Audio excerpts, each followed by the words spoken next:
Morning. Um, my plans for doing this every day kind of fell apart when. See, the thing about having kids is whatever they bring home, you catch. So I got wildly ill for about a week. I love them, and I've never been so sick in my life since little germ factories started living in my house. But I digress. Uh, I had promised to follow up with questions. I'll be honest, there were no questions. I did have a bunch of people just reach out and start chatting with me. So I can leverage one of those conversations. Um, Somebody was basically sort of talking shop about it, and they made an interesting comment to me because they were referencing a lot of the conversations that have taken place about the issues that people have found using ChatGPT and how this points to really needing to do more exploratory testing rather than just having a bunch of random endpoint validation that things happen the way you expect. My answer to this is yes, and here's why. Probably nobody who's looking at this is ever going to be involved in testing a large language model on its own, unless you're working at OpenAI or at Meta, specifically on Llama, or uh, you're working on Claude. My wife always makes fun of me because I always say Claude because I'm Canadian and I speak French, and I realize it's actually supposed to be pronounced Claude because that's how the originators made it. Getting back to the topic now, I swear. Um, yeah, you're never really going to be working on the interaction with the model itself. Chances are your company is going to be making use of, in some cases, one, but in most cases, if they're going to be bringing in you to be involved, layers of calls to LLMs and other tools and agents. We're going to have this cascading effect of non-determinism. Um, and if I were to sort of draw a very basic parallel, most people who are here are aware how when you are testing a large product or testing a product that's actually has some machine learning built into it, that anytime something changes along the way, there's a cascading effect of complexity of like what the end result might be, what things might get impacted. Often you'll have um, bugs that have been in the system, but the symptoms haven't emerged yet. You can't know that there's a bug yet because something else is preventing it from showing up. And I think that we've become really good at working within these systems. Where things change now is it's not like you have a bunch of deterministic code and checks along the way and filtering and modifications along the way.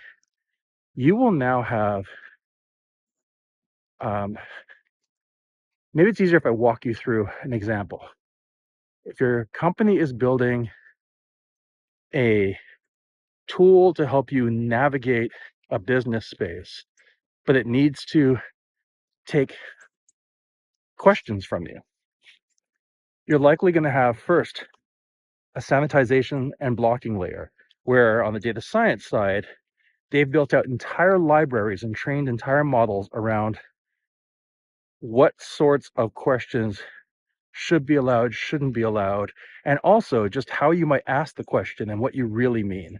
Um, Taking in uh, different content, filtering some of it out that it might seem as a protected attribute, what have you. So already the first question you ask may not be what's getting passed on down the pipe. After that, they have another bit of logic that's effectively likely using, once again, some AI to identify, based on what came through that first layer, what was your actual intention. um, like what agent or what tool should you be using so that they can refine their search to be able to most likely get you the right answer. um, they'll almost always have this notion of guardrails, which is, think of guardrails as just like a hard yes no layer. It's, if you see this, don't let it through. if the question has something like this in it, don't let it through. And that works both on the input as well as the output. So it might block also things coming out from the large language model. And there'll be other layers of complexity that I'll probably jump into later. So like another one would be RAG. I'm sure that you've heard this expressed, but RAG does not help make your answers more accurate. It helps make your data for your questions be more inclusive. So they will go out to other sources beyond what's in the model and source other content. And eventually you'll get down to something, whether it's they're hitting an endpoint of a GPT model, or if they're training up a llama model or meta AI model, I guess they're calling it, or um, and quite often now, actually, there's going to be layers of much smaller models they could be using as well. And then it's going to make its way back out. So when we talk about hallucination, there's also this concept of at what point, because clearly, if there's something wrong or there's a hallucination or it behaves in a way that wasn't expected early on, that's going to cascade. And I'm going to go back this way because someone's doing construction over there. It's going to be super loud. It's going to cascade and get more and more convoluted by the time it gets to the end. And so having a sense of where things went wrong often is far more important than knowing what went wrong. And as you might imagine, that just doesn't scale as a software tester. You can't do that. You can't be thinking of every single time somebody adds or removes a new intention, or every single time there's a new model training that's taken place to solve a bug, or to be quite honest, people just asking questions that have never been asked before, or some form of change on the data side, or if any of the sourced editorials or content from the internet may have changed or something been added. Like, you can't keep up with that. So you end up having a much higher dependency on tooling to identify when these changes have taken place, and spending time analyzing what is the impact of that. And before you say it, I know someone out there is already thinking, well, that just sounds like observability. Once again, yes, and most of the alerting people are using for observability is based on thresholds and behavior that we already know to be something we don't want to see. What you're trying to detect now is the emergence of a new pattern. And the emergence can happen at multiple layers at the same time. It's extremely hard to narrow down where things went wrong. And it's extremely hard to even identify when there is something new. Is it a bad thing or a good thing? So a good example would be, let's imagine you're working at a company who was helping you figure out travel plans. If suddenly a new airline came on board, or there was a new sort of a regulation in place around being able to travel or not, you might imagine that you're suddenly being asked questions that had never been asked before. And people could get pushed through to the wrong tools because the system wasn't ready for it. I mean, that's a super simplistic example. There's a lot more we can go into. So having said all that, you're probably now saying, well, this sounds like we're screwed as testers because it's all about tooling and layers of automation. It's like, no, we're not. Here's where stuff has really become a ripe space for anyone who is an exceptionally good software tester. And by that, I'm going to morning.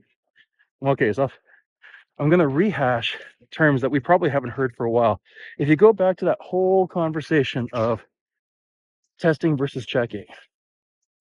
So this is a situation where you cannot be looking for certain results. You will be, and I'm going back to Bach and Bolton's definition here. you will be in a situation to say, what is the system really doing? There's a lot going on the analysis side. And not once it's implemented. That's the other one. Like in this world, testing phase doesn't exist. It doesn't. New emergent patterns and risks can show up at any time.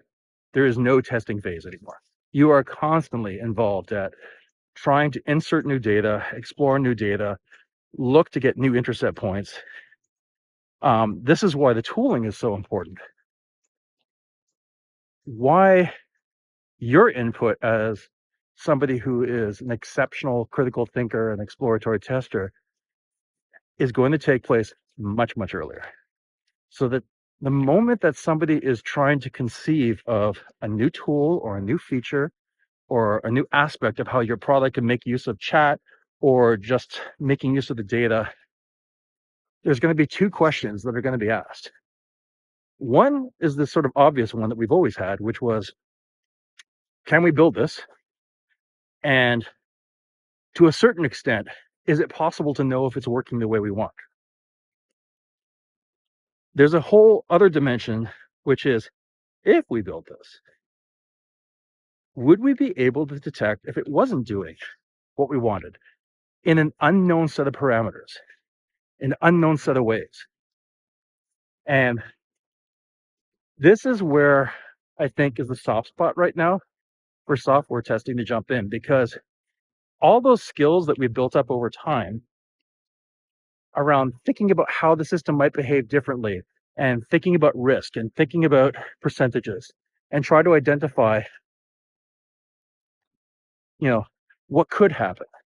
And honestly, you can make use of uh, large language models to actually expand your scope of how you would test this, adding a whole bunch of permutations. But this particular area up front saying, can we build this?